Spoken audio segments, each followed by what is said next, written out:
It's Wednesday Wild. Tonight's top screamers.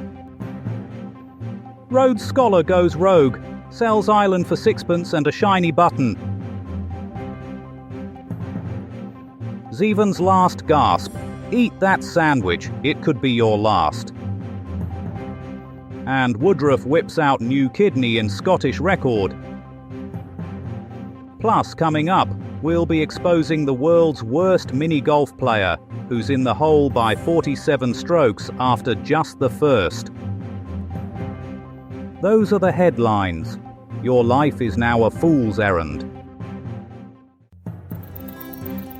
Ickney News Bang. This is not the version you will see on the airwaves. Day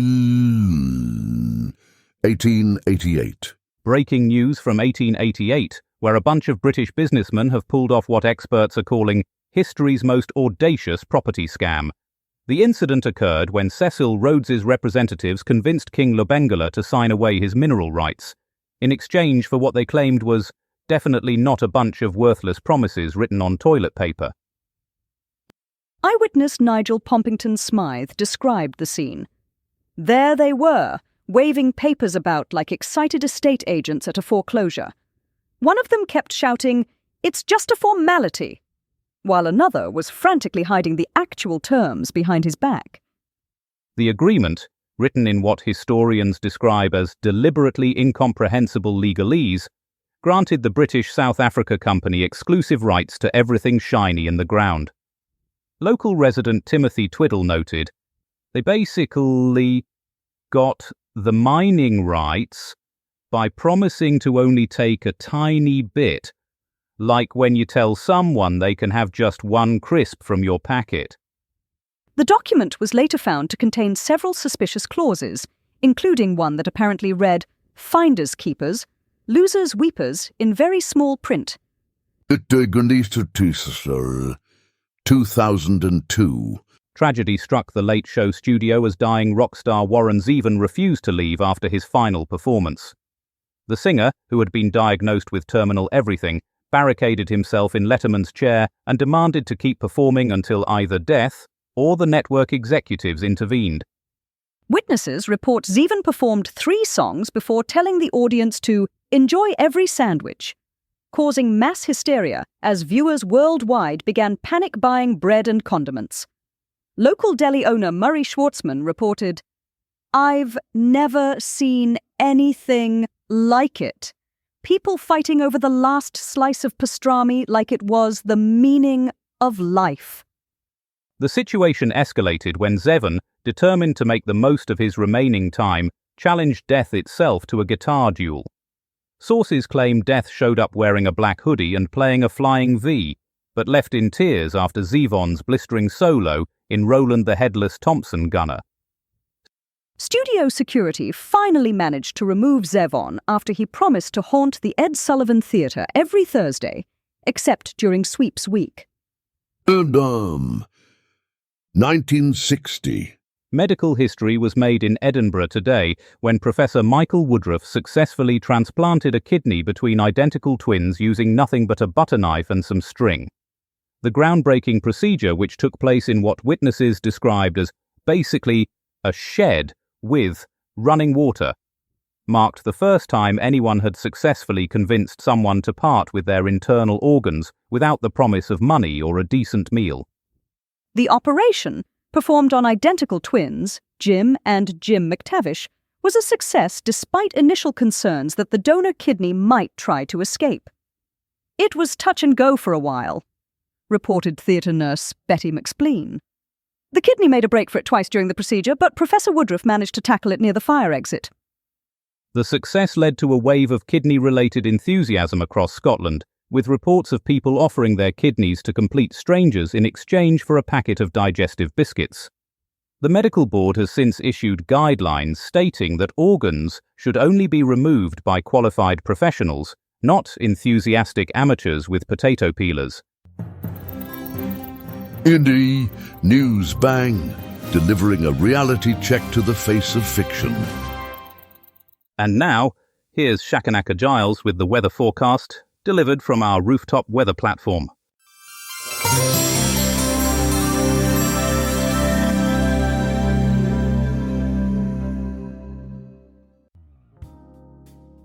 Alright, let's get to it. Tomorrow in the south, it'll be a right miserable affair, like a wet fart at a fancy garden party. Expect a steady drizzle, the kind that seeps through your socks and makes your toes squelch. Might as well forget the brolly and just accept your fate as a human sponge. Heading north, the skies will open up and let loose a proper deluge, the kind that makes you wonder if Noah's got his ark ready for round 2. Better batten down the hatches, lest you get swept away like a stray crisp packet in a hurricane. Now, over to the east, where the winds will be howling like a pack of disgruntled banshees. Perfect weather to channel your inner witch and go for a broomstick joyride. Just don't forget to hold on tight. Wouldn't want to end up in the next county, would we? And finally, in the west, a bit of a mixed bag. Sunny spells, sure, but also the occasional hailstone the size of a toddler's fist. Looks like Mother Nature's got a bit of a split personality, bless her heart. In summary then, a damp, drippy and downright dismal day all around. Might as well stay in, make a cuppa and wait for this nonsense to blow over. And that's all the weather.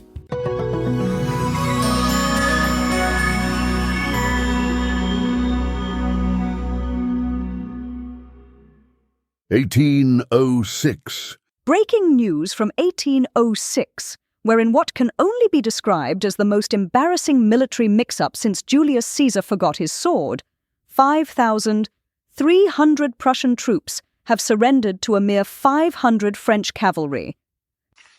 The entire Prussian garrison apparently mistook the French cavalry for a significantly larger force, leading to what military experts are calling a bit of an oopsie. For more on this historical humiliation, we cross live via our time telephone to our war correspondent, Brian Bastable. The war of wars, the mother of all surrenders. I'm crouching behind what appears to be a rather ornate garden gnome as the most extraordinary scene unfolds before my eyes. 5,000 German troops, each one capable of crushing a horse's skull with their bare thighs, are laying down their weapons to what appears to be a handful of French cavalry and 2 rusty pop guns. The air is thick with the smell of fear and bratwurst. Lieutenant General von Romberg, his medals gleaming like a disco ball in a morgue, has just emerged from the fortress gates, white flag trembling in his perfectly manicured hands. The French commander, General Lassalle, who arrived here just moments ago on what appears to be a horse made entirely of swagger, is accepting the surrender with the kind of smirk that could curdle milk at 50 paces. Oh, the humanity, the shame, the sheer mathematical impossibility of it all. 5,000 warriors reduced to quivering masses of lederhosen and regret. I've just witnessed a soldier eating his own helmet in despair. Another is attempting to hide inside his boots. The fortress walls themselves appear to be blushing with embarrassment. This is possibly the most spectacular display of military ineptitude since General Perseus tried to invade Macedonia with an army of trained squirrels. Brian Bastable, Newsbang, ducking for cover behind an increasingly nervous-looking garden gnome. Day 1888. Martin, I'm here with noted colonial historian Professor Beatrice Wormwood Smythe, and we're witnessing what can only be described as a rather tense negotiation. Actually, what we're seeing is a systematic exploitation through deliberate... Yes, thank you, Professor. King Lobengula has just signed what appears to be a perfectly reasonable mining agreement. Just a bit of paperwork, really. Nothing to worry about. Pesto, are you suggesting this isn't a pivotal moment in colonial expansion? Well, Martin, Mr. Rhodes's representatives have assured me it's just a small matter of mineral rights. Hardly worth mentioning, really. This is outrageous, the deliberate mistranslation alone. The king seems quite pleased with his new pen. Very nice pen, actually. German-made, I believe. Pesto, are you aware you're witnessing the effective annexation of an entire kingdom? No, Martin, just a spot of mining. Bit of gold here, dash of diamonds there. Nothing to get worked up about. King Lobengula's just signed away signed up for some mining. This is precisely the kind of historical whitewashing that... Pesto, what exactly does the document say? Well, it's all very technical, Martin. Lots of wherefores and herebys. But essentially it's just, mining rights. And what does King Lobengula think it says? Actually, I'm not entirely sure. The translator seems to have wandered off. The translator deliberately Weather's lovely, though. Bit warm for October. Thank you, Pesto. That's Hardiman Pesto reporting from the systematic dismantling of an African kingdom with all the insight of a concussed goldfish. Idsidn, News Bang, delivering a strong cup of fact to your doorstep each morning. Time now for travel news, and reports are reaching us of maritime mayhem in the Mediterranean. Our travel correspondent Polly Beep has the details. Good evening, road warriors. Polly Beep here with your Wednesday evening traffic and travel update. Breaking news from the Gozo Channel, where maritime traffic is absolutely chaotic. We're seeing severe delays as an overloaded Luzu fishing vessel attempts to navigate through choppy waters. If you're planning the Malta-Gozo commute tonight, perhaps consider swimming, though I wouldn't recommend it in this weather. Speaking of water-based chaos, the A23 coastal route is experiencing flooding due to what witnesses describe as biblical waves. Several Morris dancers have been spotted performing emergency repairs with nothing but doilies and determination. Back to our main story. Rescue vessels are converging on the Gozo Channel. If you're heading that way, expect significant maritime congestion as local fishing boats attempt to assist. The Coast Guard is advising all vessels to maintain radio silence, unless they're broadcasting sea shanties. Apparently it helps with morale. Meanwhile, on the B4096 near Birmingham, a time-travelling Morris miner has appeared, causing tailbacks as drivers slow down to marvel at its 1948 number plates. Police are investigating how it got there, though their main theory involves a temporal vortex near Spaghetti Junction. This is Polly Beep, reminding you to always check your vessel's capacity before setting sail and never trust a Morris dancer with waterproofing duties. Back to the studio. 1960. And now, our science correspondent Calamity Prenderville with a special report on how British ingenuity and kitchen appliances revolutionised organ transplantation.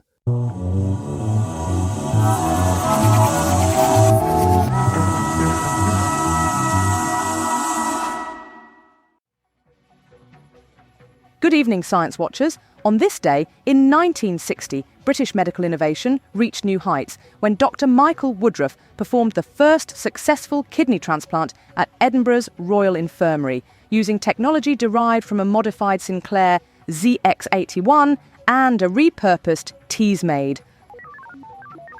The breakthrough came after Woodruff noticed his identical twin patients shared the same passion for Marmite, leading him to theorise they might also share compatible organs. Using a revolutionary surgical technique developed by watching episodes of Operation on the BBC Micro, Woodruff and his team successfully transplanted the kidney while keeping both patients entertained with a prototype speak and spell. The procedure relied heavily on British innovation, including a surgical monitoring system cobbled together from parts of a broken Ferguson television set and a modified Prestel terminal. The operating theatre was kept sterile, using an early version of the vacuum cleaner, and post-operative care involved regular doses of Lucozade administered through a drip. The success rate skyrocketed when they discovered that playing God Save the Queen during surgery significantly improved organ acceptance rates. By 1976, they'd performed 127 successful transplants. each one timed perfectly to coincide with the BBC shipping forecast. This groundbreaking achievement proved that British medicine, combined with our nation's natural talent for tinkering with household appliances, could achieve anything.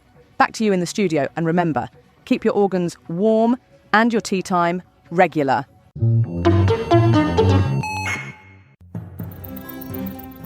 News bang, flipping the bird to eternal delusions of power and grandeur. Cecil, 2002. Breaking now from our coverage of the Belgian waffle crisis, we turn to events from this day in 2002 when musician Warren Zevon made his final television appearance on The Late Show with David Letterman. In what can only be described as the most poignant sandwich-related advice ever broadcast, Zevon, facing terminal cancer, delivered wisdom that would resonate through the ages. Enjoy every sandwich. The performance, marked by 3 songs and an unprecedented display of mortality-based wit, has been hailed as television's finest hour and a bit.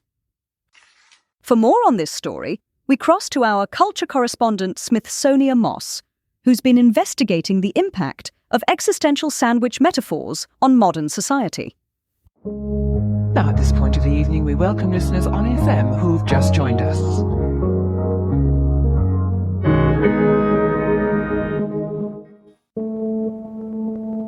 Whoa, News Bang Nation.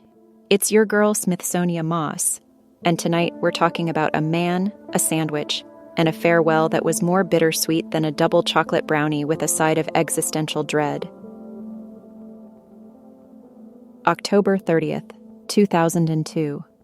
Warren Zevon, the legendary singer-songwriter known for his dark, sardonic wit and tales of outlaws, rogues, and werewolves of London, graced The Late Show with David Letterman for the last time.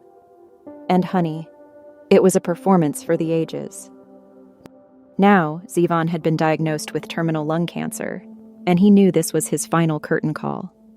But instead of wallowing in self-pity or going all Live Aid on us, he decided to face death with the same sardonic humor and unflinching honesty that had defined his music. He sat down with Dave, cracked jokes about his impending demise, and played 3 of his most iconic songs, Mutineer, Genius, and Roland the Headless Thompson Gunner. It was a masterclass in grace under pressure, a bittersweet symphony of laughter, tears, and rock and roll defiance. And then came the moment that etched itself into television history. Letterman asked Zevon what he'd learned from his experience facing his own mortality.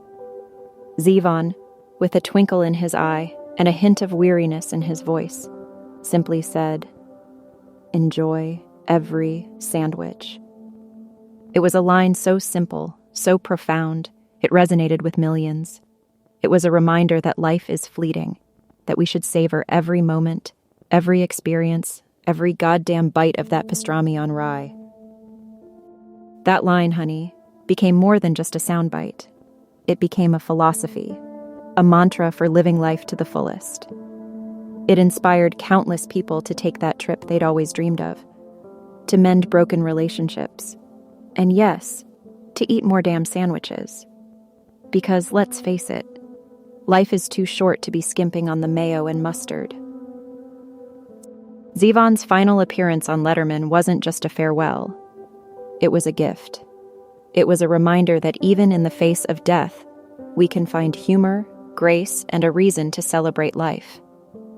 And it was a lesson in how to say goodbye with style, wit, and a whole lot of heart.